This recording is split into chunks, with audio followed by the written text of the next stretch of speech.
Tungod sa hapit duha na ka tuig sukad nga miigo ang labing dakong hagit sa tibuok nasod ug tibuok kalibutan pinaagi sa pandemya nga da sa COVID-19, nagkalain-lain nga mga pamaagi sa mga local government units ang gipatuman agig tubag niini. Dinhi sa Subo, wa gihapon pasagdi ni Gobernador Gwen Garcia ang batakang panginahanglanon sa katawhan sama sa mga infrastructure projects, panginabuhi sa katawhan, social services ug uban pa.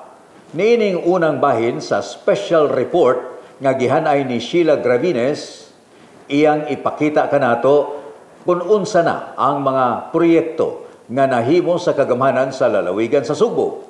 Aniya ang unang bahin sa iyang taho. Duha pa lang katuig sukad na hibalik si Gobernador Gwendolyn Garcia. Daghanag mga proyekto sa infrastruktura ug mga nagkalain-laing mga programa ang napatuman sa hamubo lang nga panahon. Punan pagayod karong mga panahona nga miabot ang labing dako nga hagit sa katilingban, dili lang dinhi sa Sugbo, apan sa tibuok nasod ug sa tibuok kalibutan.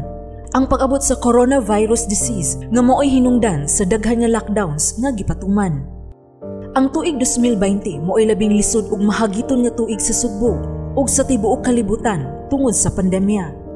Apan bisan pa man sa maong mga hagit, wala gay kini makababag kang Gobernador Gwen Garcia nga ipatuman ang iyang mga plano pagpasimento sa kadalanan nga makaalibyo sa kalisod sa katawhan dito sa probinsya.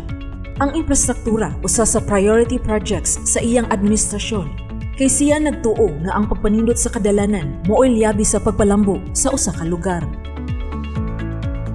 Sukat milingkod pagbalik si Garcia, mikabat na og sobra sa 4 bilyones pesos ang gigahin sa Kapitolyo, pagpasimento ug pagpanindot sa kadalanan nga miabot na sa 381.78 ka kilometros. Naglangkob kini sa 255.72 ka kilometros nga provincial roads, samtang 126.6 kilometros mao ang barangay roads. Base sa listahan sa Provincial Engineering Office kon PEO, adunay ginatibuk ang 41.74 ka kilometros nga provincial roads ang gipatrabaho sa Kapitolyo, nga ang uban gikan pa sa pondo sa tuig 2019. 38.46 ka kilometros niini ang nahuman na, samtang nagpadayon pa ang pagsimento sa 3.28 ka kilometros. Samtang ubos gihapon sa 2019 nga budget, kinatibuk ang 64.19 ka kilometros ang gipatrabaho usab nga barangay roads, diin 18.68 ka kilometros niini ang nahuman na, ug ang 3.77 ka kilometros kay nagpadayon pa ang pagtrabaho. Ubos sa 2020 nga budget, 213.98 ka kilometros na ang gitas-on sa provincial road nga gipasemento sa Kapitolyo.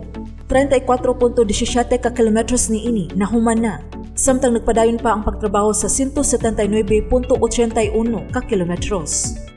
Sa barangay roads, ubos sa 2020 nga budget, niabot og 61.80 ka kilometros ang natrabaho na.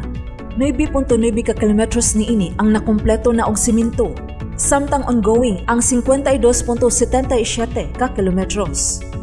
Matod ni Provincial Engineer Hector Hamora, kung sumadahon ang tanan sa tuig 2019 ug tuig 2020, ang provincial roads muhuman og 255.72 ka kilometros ang gitas-on, samtang 84.32 ka kilometros ang barangay roads. Karong tuiga lang, nigahin ang Kapitolyo og 3.5 bilyones pesos ubos sa 2020 annual budget alang sa pagpasemento sa kadalanan. Ang pagsemento sa mga dalan dako gayud og natabang sa mga mag-uuma sa pagtumod sa ilang mga utanon ug ubang mga produkto sa agrikultura ngadto sa ilang mga merkado publiko o paingon dinhi sa syudad sa Sugbo. Sa lungsod sa San Remigio, gipasemento ang duha ka segments sa Dapdap tuong Batad ug tuong Tambungon Road section nga gigahinan og 66 milyones pesos. Sa maong mga karsada, mag-agian ang mga mag-uuma sa San Remigio ug silingang mga lungsod nga magtumod sa ilang mga utanon o ubang mga produkto paingon sa merkado sa lungsod. Sa lungsod sa Buluon, nindot og lapad na ang poblasyon Dalayday San Antonio Road section nga gipasemento sa Kapitolyo sa kantidad nga 11.9 milyones pesos. Human sa maong proyekto, gipasugdan dayon ni Garcia ang pagpadayon sa Phase 2 niini nga nagbalor og 55.1 milyones pesos.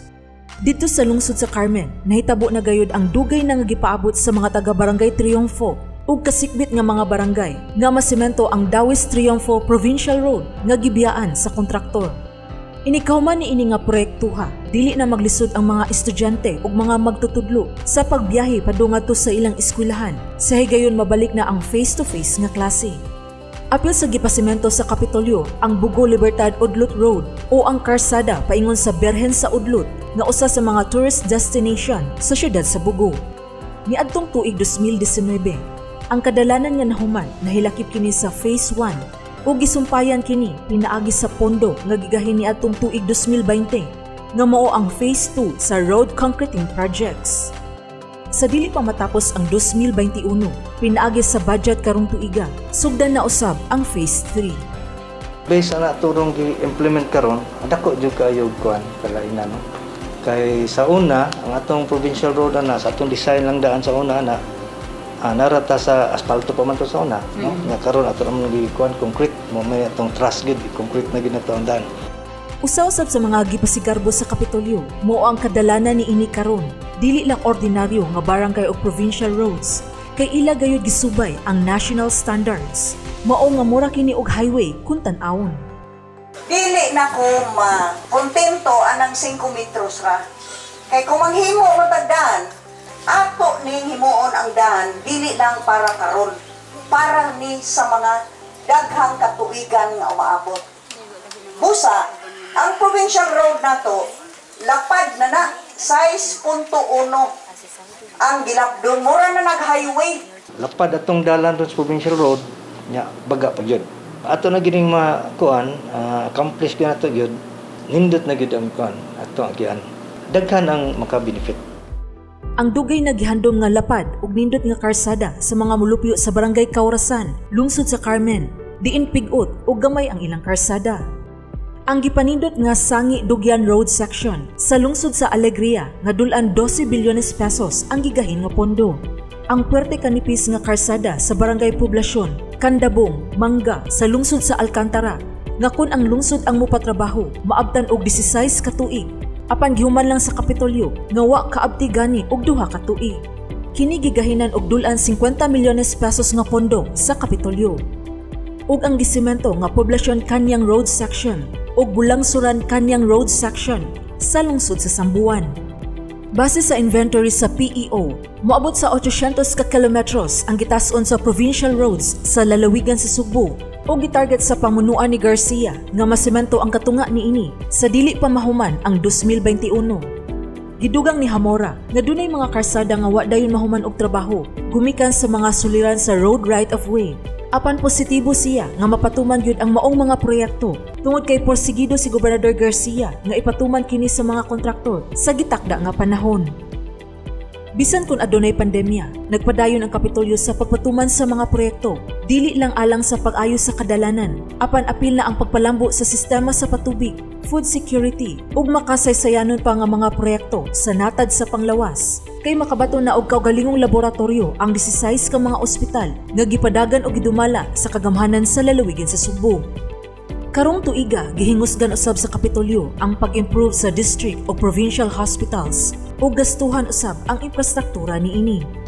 Ang district hospitals sa mga isla sa Camotes ug Bantayan i-upgrade sa Kapitolyo ngadto sa level 1 ug himuon na nga 100 bed ang kapasidad niini. Samtang ang provincial hospitals i-upgrade na usab ngadto sa level 2 diin nag-ung-ung na sa Department of Health ang mga aplikasyon alang niini.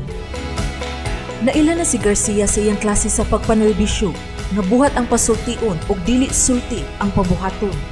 Sanglit man, wala magduduha ang mga Subuanon sa pagdawat kaniya pagbalik, isip ilang gobernador.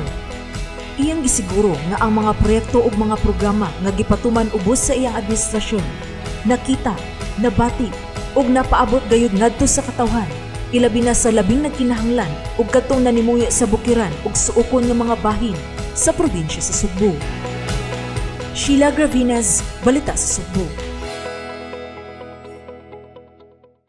Mao kadto ang mga balita sa Subo. Atangi sa sunod nga higayon ang lain na usab nga hugna sa among paghatod kaninyo sa labing uwahing kalambuan gikan sa kagamhanan sa lalawigan sa Subo. Ug alang sa dugang pa nga mga updates, i-follow ang Subo News Facebook page. Ako si Sam Costanilla. Mabuhi ka Sugbo.